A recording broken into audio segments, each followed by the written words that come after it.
ቤታችን አዲስ አዲሳችን የህብረት መነሻ የጋራ ቤታችን ጅምር ተጨርሶ አበባ ሆናለች አዲስ አበባችን እንደ ስሟ ሆነች አዲስ አበባችን እንደ ስሟ ሆነች የቀናት ልፋትን ጨርሶ መቋጫ የልፋት የትጋት ሪቫር ማስቀመጫ የመጨረስ ቀን ነው ከቀን የተለየ ሀሳብን በእውን መሬት ላይ በሀገራችን ታሪካዊ የሆነ ፍትሃዊ ከፍተኛ የህዝብ ተሳትፎን ያረጋገጠ ህዝብ አቋሙን የገለጸበት በህጋዊና በህዝባዊ መንግስት ለመመራት በወሰነበት የምርጫ ሂደት አከናውነን ዛሬ ይህንን ፕሮጀክት ለመመረቅ እዚህ በመገናኘታችን በጣም ደስ ብሎኛል። እንኳን ደስ ያለን።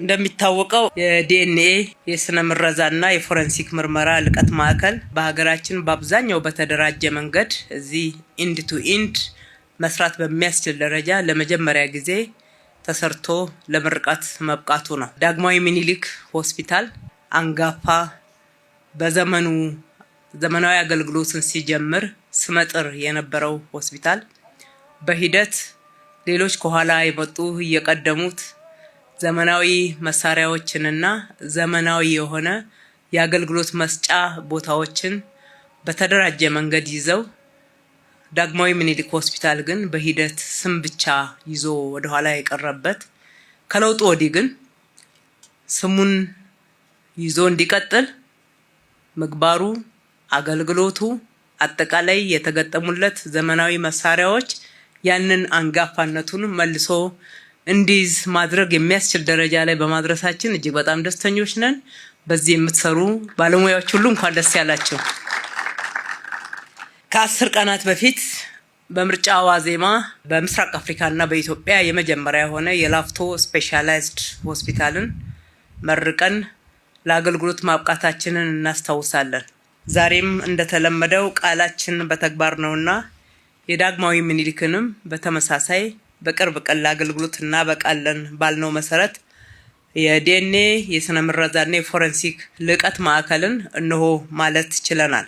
ሁሌም ቃል በተግባር ስንል አዲስ አበባን ከአዲስ አበባ ነዋሪ አገልግሎት አንጻር ብቻ ሳይሆን የኢትዮጵያም የአፍሪካም የጤና የምርምር የፈውስ ማዕከል እናደርጋለን።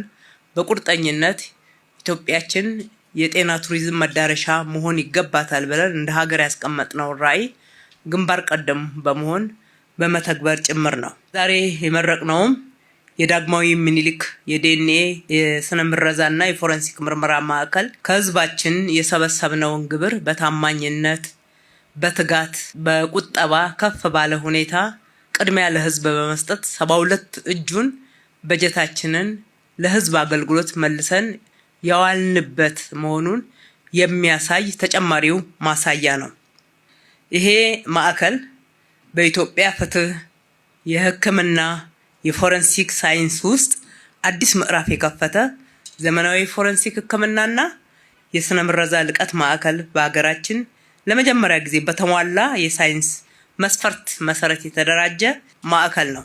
የተሟላ አገልግሎትን ከመስጠት አንጻር ካልተሟላና ኋላ ቀር ከነበረው አገልግሎት ወደ ዘመነ አገልግሎት መሸጋገርን ያሳየናል።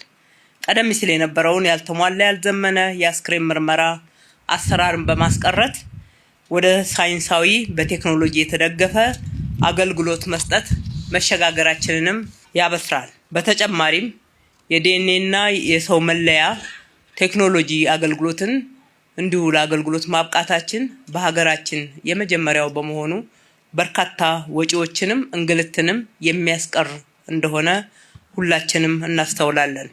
ይህም በኢትዮጵያ ሕክምና ተቋም ታሪክ ያልነበረ ለዚህ ምርመራ ከሀገራችን ብዙ የውጭ ምንዛሬም በማውጣት እና ለምርመራ ውጤት ማግኘት ረጅም ጊዜ እንድንጠብቅ እንዳረግበት የነበረውን በማስቀረት ማዕከሉ እዚሁ ሀገራችን ውስጥ የተሟላ ምርመራ ማድረግ የሚችል ሆኖ የተደራጀ ነው። ይህም በወንጀል የተጠረጠሩ ሰዎችን ተወልደው የወላጅነት መብትን የማወቅ በዘር መለያ በዲኤንኤ ፕሮፋይሊንግ በመለየት የቤተሰብ ግንኙነት እስከ ዘር ሐረግ መለየት እና ማረጋገጥ ድረስ ማንነትን ማወቅ የሚያስችል መሳሪያ ነው። ዋነኛ ጥቅሙም በምርመራ የፍትህን ሁኔታና ሂደትን ለማረጋገጥ ለተለያዩ ተቋማት እነኚህ አጋዥ መረጃዎች ብቻ ሳይሆን ጥራት ያለው መረጃዎችና ማስረጃዎችን እንዲያገኙ ፍትህን በላቀ ሁኔታ ማረጋገጥ የሚያስችላቸውን ውጤት ያግዛቸዋል። በሌላ በኩል የፎረንሲክ ኬሚስትሪና ቶክሶሎጂ ላቦራቶሪንም እውን ማድረግ ችለናል። ከዚህ ቀደም በሕክምና ተቋማት ያልነበሩ በጣም አነስተኛ የሆኑ መርዞችን፣ መድኃኒቶችን እና አልኮል መለየት የሚያስችሉ የላቁ የስነ ምረዛ መሳሪያዎችን መሟላታቸውም የአገልግሎት ጥራትና ፍጥነትን በእጅጉ የሚያልቁ ናቸው። እንዲሁም ቀደም ሲል ሳምንታትን ይወስድ የነበረው የናሙና ትንተና በግማሽ ሰዓታት ውስጥ ማከናወን የሚያስችል ክራዮስታት የሚባል ቴክኖሎጂ ስራ ላይ ማዋል ችለናል። ከዚህም ባሻገር 80 አስክሬን ማቀዝቀዝ እና መያዝ የሚችል እንዲሁም 8 አውቶማቲክ የሆኑ አገልግሎት መስጫ መሳሪያዎችን፣ ማሽኖችን፣ ተንቀሳቃሽ የራጅ መሳሪያዎችን የመሳሰሉትን እንዲሁም ኤአይ ጋራ ኢንቴግሬት አድርገው የሚሰሩ መሳሪያዎችን መቅጠም መቻላችን የዘመኑ ሕክምናን በሀገራችን መተግበር ከዛም ባሻገር በዚህ ዘርፍ ከሚሰሩ ዓለም ላይ ልቀት ካላቸው ተቋማት ጋራ በምርምር በመረጃ ልውውጥ በጋራ ለመስራትና እገዛም ለማግኘት የሚያስችሉ ናቸው።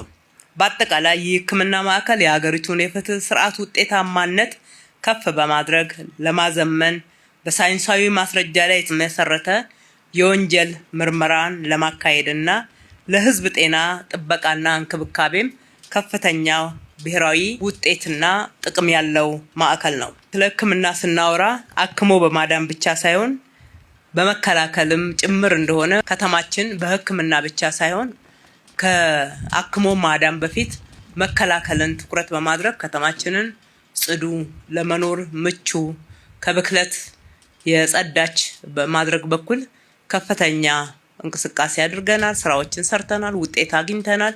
ይሄም ለሕክምናው በከፍተኛ ሁኔታ አጋዥ እንደሆነ የህዝብን ጤና ለመጠበቅ ደግሞ ወሳኝ እንደሆነ እንረዳለንና ይህንንም አጠናክረን እንቀጥላለን። በአጠቃላይ በሕክምናው ተቋማት ስራ በኩል ባለፉት 5 ዓመታት ለጤናው ዘርፍ በሰጠነው ትኩረት አዳዲስ የሕክምና ማዕከላት ከዚህ በፊት እስከዛሬ ኢትዮጵያ ውስጥ ከነበሩ ሆስፒታሎች ለየት ባለ ሁኔታ ልቀታቸውን ባረጋገጡ ደረጃ ላይ እንዲገኙ በማድረግ በሕክምና መሳሪያም በግንባታቸውም በአጠቃላይ በጤና ባለሙያዎችም እንዲደራጁ በማድረግ 4 ሆስፒታሎችን ገንብተናል። 2ቱን ወደ ስራ አስገብተናል። 2ቱ ደግሞ ቀጥለው በቅርብ ጊዜ ወደ ስራ የሚገቡ ነው የሚሆኑት። ለአብነት ለመጥቀስ ላፍቶ ስፔሻላይዝድ ሆስፒታል ከ10 ቀን በፊት በክቡር ጠቅላይ ሚኒስትራችን ያስመረቅ ነው። ከ1 ወር በኋላ ወደ ስራ የሚገባው የኮልፌ ስፔሻላይዝድ ሆስፒታል፣ ቀጥሎ ደግሞ የገላን ትራውማ ሴንተር ይመጣል። ከዛ በፊት የአበበች ጎበና ለህፃናትና እናቶች ሆስፒታልንም ወደ ስራ ማስገባታችንን እናስታውሳለን ማለት ነው።